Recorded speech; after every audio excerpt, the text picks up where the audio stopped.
Salut! Aujourd'hui, je vais vous montrer ce que je fais sur mes cheveux après les tresses, en l'occurrence les rastas. On va faire ceci en quelques petites étapes.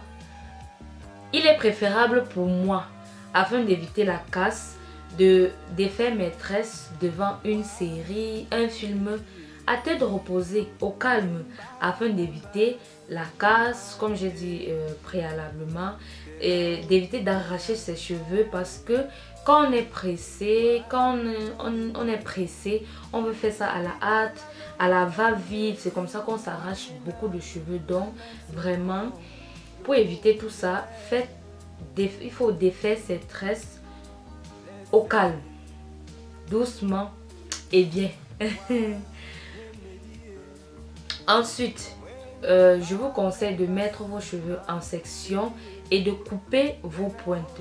Ici, je ne vous demande pas de couper 3 cm, 1 cm, mais juste un demi centimètre afin de retirer tous ces cheveux qui dépassent, ces nœuds apparents. Ceci permet aussi de faciliter le démêlage. Après tout ceci, on va utiliser un masque. Ce masque doit être hydratant et démêlant. 1/3 hydratant et 2/3 démêlant. Ce masque doit être démêlant parce que nos cheveux sont amêlés. Peut-être on ne le remarque pas. Parfois on a ce problème, on pense que quand nos cheveux sont sous des tresses, ils ne s'en mêlent pas. Oui, on peut aussi le dire, mais à la racine de nos cheveux, ils ont tendance à s'emmêler, à récupérer du coton, des saletés sur la racine, là où il y a, notre tresse commence. Et nos cheveux ont tendance à s'enrouler là, à ce niveau. Donc, notre masque doit être démêlant afin d'éradiquer tous ces nœuds, et aussi hydratant parce que nos cheveux ont tendance à être très secs sous les tresses. Donc, ce serait bien d'apporter un peu d'hydratation avant de faire notre shampoing. Ici, j'ai choisi le masque de la marque Balea. Ce masque n'est pas très hydratant. Ce masque n'a pas une composition très acceptable, mais ça marche sur mes cheveux. Donc, ce masque est assez fluide, c'est pas très épais, permet d'appliquer facilement son masque sur les cheveux. Donc j'ai pas besoin d'humidifier mes cheveux avant de mettre ce masque là, vu qu'il y a là beaucoup d'eau. Donc comme j'ai dit, c'est un peu fluide. Donc pour moi l'application est juste parfaite. On passe ainsi à l'application de notre masque. Il faut l'appliquer de la racine jusqu'aux pointes, parce que comme j'ai dit, les rastas nous accumulent des nœuds au niveau de nos racines. Alors on va commencer sur les racines jusqu'aux pointes.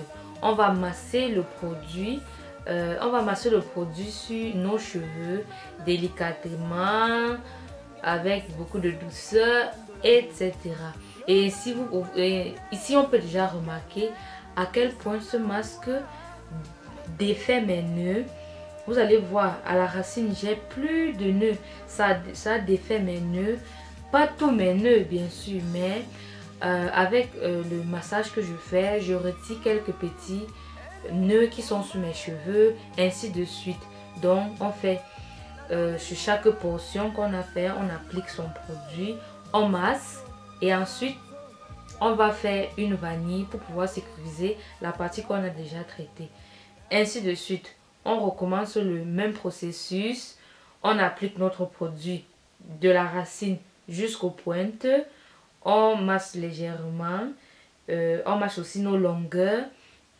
Et on peut constater là, une fois de plus, que nos nœuds ont presque tous disparu. À la fin de ceci, on va faire une vanille sur notre portion de cheveux. Et on va attacher ceci et remettre de côté. Ainsi de suite, jusqu'à ce que on va finir tous les cheveux qui sont sur notre tête.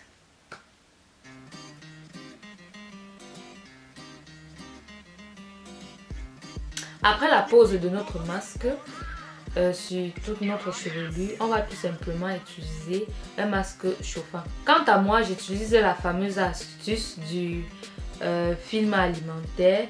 Donc j'enroule le film alimentaire sur mes cheveux et je vais laisser poser ceci pendant 30 minutes. Et voilà, ceci est la routine que je fais à mes cheveux après les tresses afin d'éviter, comme j'ai dit préalablement, la casse et les fausses manipulations. Quand je finis de faire ce masque et je laisse poser, je peux ainsi après continuer avec ma routine shampoing. Et je vous dis à la prochaine. Ciao ciao.